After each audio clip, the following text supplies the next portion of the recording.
नमस्कार दोस्तों, आप सभी का स्वागत है आज के विचार में। तो आज 24 अक्टूबर।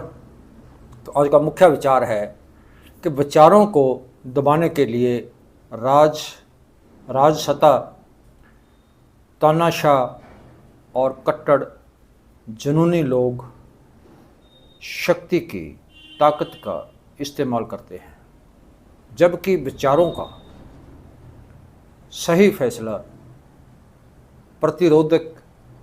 प्रतिरोध विचारों के साथ ही हो सकता है। तो सिर्फ एक विचार विमर्श से ही इसकी सच्चाई तक पहुंचा जा सकता है। तो ये था आज का मुख्य विचार। और अब बात करते हैं 24 अक्टूबर के साथ जुड़ी हुई विशेष घटनाओं के बारे में। तो दोस्तों, अभी तक चैनल को सब्सक्राइब नहीं किया तो चैनल को सब्सक्राइब जरूर कर ले, ताकि हर आने वाला नया विचार आप तक पहुंचता रहे। तो 24 अक्टूबर 1577 को गुरु रामदास जी की ओर से अमृतसर शहर की नींव रखी गई। 24 अक्टूबर 1775 को आखिरी अंतिम मुगल बादशाह शाह जफर का जन्म हुआ था। 24 अक्टूबर 1908 को क्रांतिकारी जयदेव कपूर का जन्म हुआ था। 24 अक्टूबर 1914 को INA की जो कैप्टन लक्ष्मी सहगल का जन्म हुआ था। 24 अक्टूबर 1945 को दूसरे विश्व युद्ध के बाद 50 के करीब देशों की ओर से संयुक्त राष्ट्र संस्था UNO की स्थापना जो थी वो की गई थी। तो अब बात करते हैं बहादुर शाह जफर की वतन प्रस्ती के बारे में। तो हिंदुस्तान के अंतिम मुगल बादशाह बहादुर शाह जफर का जो जन्म है वो आज के दिन 1775 को अकबर शाह दूसरे के घर में और उसके माता जो थी लाल बाई की कोख से दिल्ली में हुआ। तो 28 सितंबर 1838 को उसके पिता की मृत्यु के बाद वो दिल्ली के बादशाह बने, वो राजगद्दी पर बैठे। तो वो उर्दू के एक बहुत ही प्रसिद्ध शायर कवि थे और वो देशभक्त भी थे। तो 1857 में तो अंग्रेज़ों के खिलाफ जो बगावत शुरू हुई थी, जिसको गदर लहर भी कहा जाता है, 1857 का गदर। और जो वो बगावत शुरू हुई थी तो उसमें सभी जो उस समय के राजे महाराजे थे, उन्होंने बादशाह जो था बहादुर शाह जफर की जो थी नेतृत्व के नीचे सरकार के खिलाफ उन्होंने जोरदार संघर्ष शुरू कर दिया। तो अंग्रेज़ों ने धोखे से, गलत नीति के कारण इस आंदोलन जो था इसको दबा दिया गया। जब उन्होंने अपने पुत्र मिर्ज़ा खिजर और उसके बेटे अबू बकर के साथ हुमायूं के मकबरे में शरण जो थी उन्हें लेनी पड़ी, लेकिन उनको गिरफ्तार कर लिया गया। और गिरफ्तार करने के बाद बेहद उनके ऊपर अत्याचार किए गए, तशद्दुद किया गया। तो कहा जाता है कि जब बहादुर शाह जफर को भूख लगी तो गोरे अंग्रेज़ों ने जफर के बेटे का जो सिर था वो काट कर एक तस्तरी में रखकर भोजन के रूप में बहादुर शाह जफर के आगे रख दिया। मगर वो इस बात से विचलित नहीं हुए। फिर उसको रंगून की जेल में भेज दिया गया। मगर उनका अपनी जान की बचाव के लिए उन्होंने कोई समझौता नहीं किया,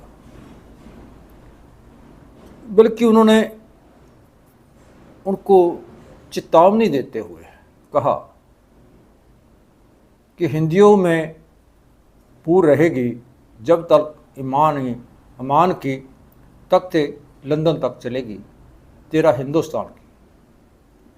तो जब उन्होंने अपनी ज़िंदगी के आखिरी समय में, उनके आखिरी समय में थे, तो उनका जो अपने प्यारे वतन, अपने देश की याद में उन्हें तड़पते हुए कहा था, विचलित होते हुए कहा था उन्होंने, कितना है बदनसीब जफर के लिए 2 गज जमीन भी ना मिली कुए यार में। तो हिंदुस्तान में उनको दफनाने का जो उनका सपना था वो अधूरा रह गया। 7 नवंबर 1962 को वो इस दुनिया को अलविदा कह गए और वो एक क्रांतिकारी योद्धा इस दुनिया से रुखसत हो गए। तो उनको रंगून के स्वेडागोन पैगोडा के नज़दीक जो था दफना दिया गया और उनको वहाँ अब संत बादशाह कहा जाता है, यानी कि उनकी मृत्यु के बाद, उनको वहाँ दफनाने के बाद तो संत बादशाह की उपाधि जो है कहा जाता है, लोग कहते हैं उसको। तो ये UNO जो संयुक्त राष्ट्र संगठन है, तो दूसरे विश्व युद्ध के बाद भविष्य में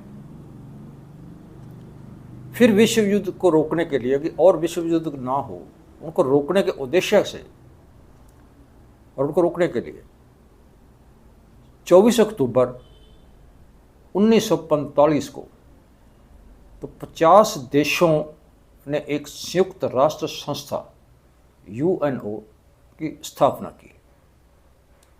तो 30/10/1945 को जो भारत था वो इसका मेंबर बना। तो इसका जो मुख्य ऑफिस है, इसका मुख्य जो दफ्तर है वो न्यूयॉर्क में है। तो इस वक्त अब तक 193 देश जो है इसके वो मेंबर हैं और सूडान इसका जो आखिरी मेंबर 14/7/2011 में बना था। तो इस संगठन के जनरल असेंबली, सुरक्षा कौंसिल, कौमांतरी अदालत, सेक्रेटरीट और आर्थिक और सामाजिक कौंसिल के जो मुख्य जिनके हिस्से हैं यूनेस्को, यूनिसेफ, UNDP, विश्व सेहत संस्था, विश्व बैंक इत्यादि भी जो है 30 से ज़्यादा है, 30 से भी ज़्यादा जो सहायक संस्थाएं हैं इसकी UNO की। तो अंग्रेजी, अरबी, चीनी, फ्रांसीसी, स्पेनी, रूसी, तो ये 6 अधिकार का जो है इसकी वो भाषाएं हैं। तो अमेरिका, रूस, चीन, फ्रांस और इंग्लैंड के पास एक वीटो पावर है, वो किसी भी फैसले को रोक सकते हैं। अगर संयुक्त राष्ट्र UN कोई किसी फैसला लेता है तो ये देश जो है वो उस फैसले को रोक सकते हैं, वीटो कर सकते हैं उसको। तो पुर्तगाल के साबका प्रधानमंत्री एंटोनियो गुतेरेस जो कि जनवरी 2017 से संयुक्त राष्ट्र के जो मुख्य अधिकारी हैं या मुख्य सकत्तर की पद पर जो है वो काम कर रहे हैं, तो वो अपनी सेवाएं इसके ऊपर निभा रहे हैं। तो ये था दोस्तों आज का विचार। कैसा लगा, अच्छा लगा तो इसको ज़्यादा से ज़्यादा लाइक शेयर करना, कमेंट करके अपने विचार ज़रूर बताना दोस्तों। कल फिर मिलते हैं ऐसे ही किसी एक और नए विचार के साथ, नई जानकारी के साथ। तब तक नमस्कार।